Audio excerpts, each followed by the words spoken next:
gotta do this shit. I put a team on my fucking back, though. My leg broke. I don't know how the fuck I'm running right now, though. I'll do this shit for Madden. Ladies and gentlemen, I need you to do me all a favor right now. I need you to close your eyes, and I need you to imagine your adolescence, specifically your adolescence of playing video games. Now, if you're a lot like me, you probably spent a lot of time in both your childhood, your teenage years, and your 20-something years playing the game Madden. Madden has been the most popular football video game for 25 years, and it has single-handedly monopolized the NFL video game industry. E E E E E. Now, every year, Madden picks a new athlete to put on the cover of Madden to be that year's cover athlete. It's a very prestigious honor. It's a very good thing for the athletes. But when I was a kid and, growing up, a huge topic of conversation was this thing called the Madden Curse. Now, essentially what the Madden Curse is that the player on the cover of Madden was cursed. Either them or their team or whatever was now cursed from them being on the cover. And it was a big topic of discussion when I was a kid. A lot of players who were on the cover of Madden really kind of flamed out in the NFL after a few years, or they had a bunch of bad years, or they got super injured, or yada, yada, yada. And that was a huge topic of discussion when I was a kid. But now that I'm older, and now that I'm wiser, and now that I now read at a 6th grade reading level, I can say that by looking at the numbers and looking by the research, the Madden Curse doesn't exist anymore. So in this video, I'm going to take a look at the last 10 cover athletes for the Madden Curse and prove to you why the Madden Curse can no longer hurt you. But before we do that, please make sure to subscribe to the channel. Really appreciate it. And let's go ahead and get right into it. So in Madden 12, the cover athlete was Peyton Hillis. Now, for each athlete, I'm going to be talking about their career after they were on the cover of Madden. So that season to the end of their career. Looking at the first cover athlete, Peyton Hillis, who is pretty much notoriously known for being one of the biggest Madden Curse recipients. Peyton Hillis. For the rest of his career, he was a shell of what he was in 2010. He really was never very productive at all. I'll go ahead and throw his stats underneath this in the screen for you. He really was never a shell. He was a shell of what he was from 2010. Now you might say, well, that's a perfect example right there of the Madden Curse. But what I would call that, instead of the Madden Curse, I would call that he shouldn't have never been that cover athlete to begin with. He was put on the cover over guys like Aaron Rodgers, over guys like Michael Vick, even though Michael Vick already had one. There was a lot of other candidates that year that didn't get it over Peyton Hillis because that year they did a voting system, and Browns fans just went buck wild, and they voted for Peyton Hillis. And he was, again, at best, like a rotational running back up until 2010. He had a really good year in 2010 and then just completely fell off the map. So is that the Madden Curse, or is that just Madden absolutely picking the wrong athlete to be on the cover? I'll let you decide. But Peyton Hillis, if you want to be by technical standards, would qualify as a recipient of the Madden Curse. Okay. So that game came out in 2011. Now let's talk about Madden 13. Madden 13's cover athlete was Calvin Johnson, Megatron. That next season, the season of him being on the cover of Madden, he caught 122 passes for 1,964 yards, a record, and had 5 touchdowns. That's pretty damn good. But what about the rest of his career? The rest of his career, for the rest of his career after the cover, he had 5,700 yards, 34 touchdowns. He got first-team All-Pro twice and had 4 Pro Bowls. So that's damn near a Hall of Fame career in and of itself.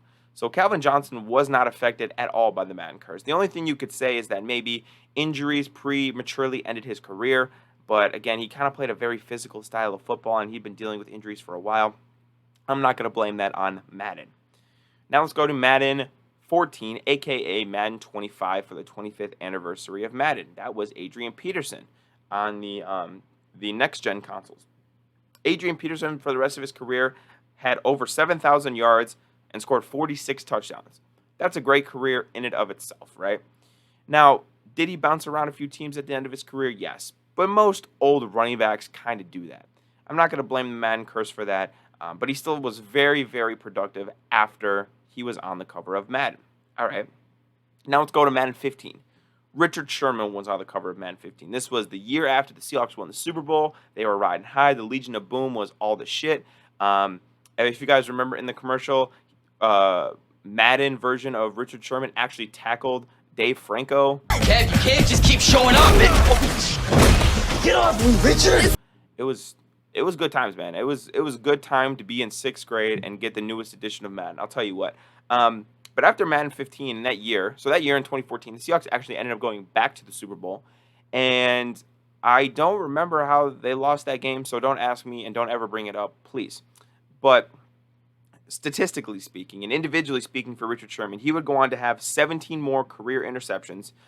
He would have 1 more first-team All-Pro in 2014. He would make 4 more Pro Bowls, and he would win Comeback Player of the Year in 2019 with the 49ers.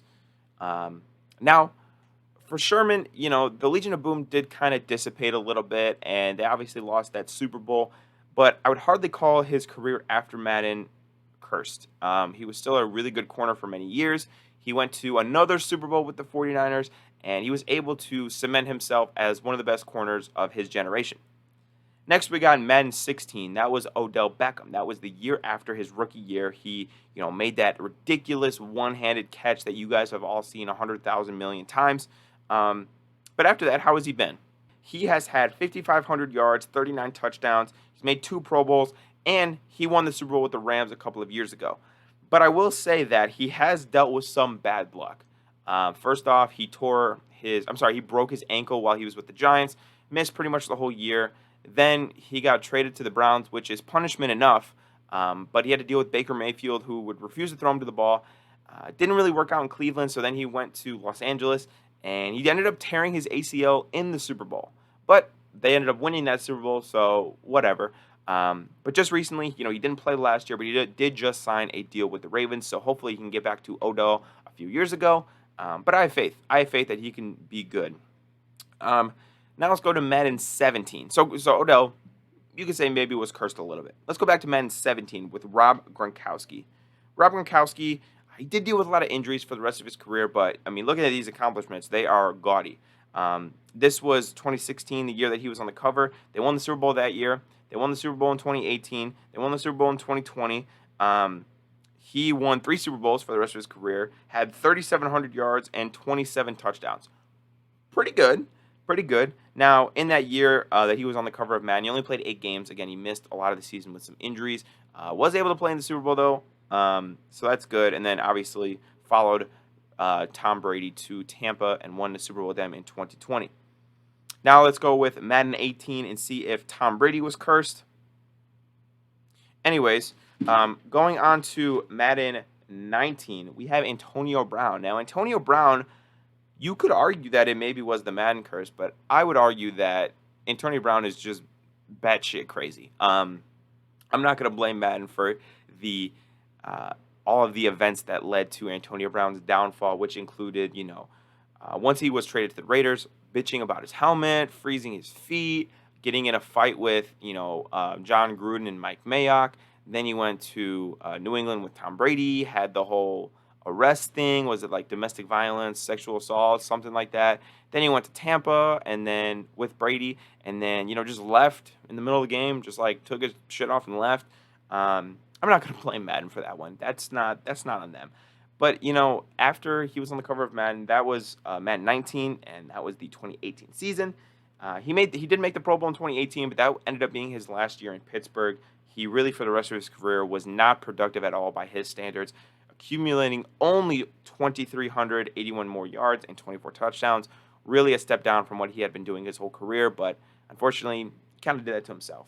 Madden 20 is Patrick Mahomes. Madden 20 is Lamar Jackson, and the only thing you could really say cursed about Lamar Jackson is the fact that he got injured sometimes, but he's still one of the best and brightest young stars in the NFL, and as of just a few weeks ago, signed a 5-year, $260 million contract. So I don't think he's feeling any of the effects of the curse, to be honest with you. Madden 22 was Brady and Mahomes, and then Madden 23 was obviously the John Madden issue because of his passing last year, but so as you can see, the Madden curse really isn't a thing anymore, and I hope that it doesn't continue to be at all. I really hated the fact that Madden used to have guys in the cover that would then go on to bust or then wouldn't be good at all. That was kind of a sad part of my childhood. I actually really looked forward to seeing. I was really rooting for a lot of the guys that were on the cover. Some of them just never ended up being good. So whoever's on the cover for this year, I'm very excited. My bet would be Justin Jefferson or Jamar Chase or Joe Burrow.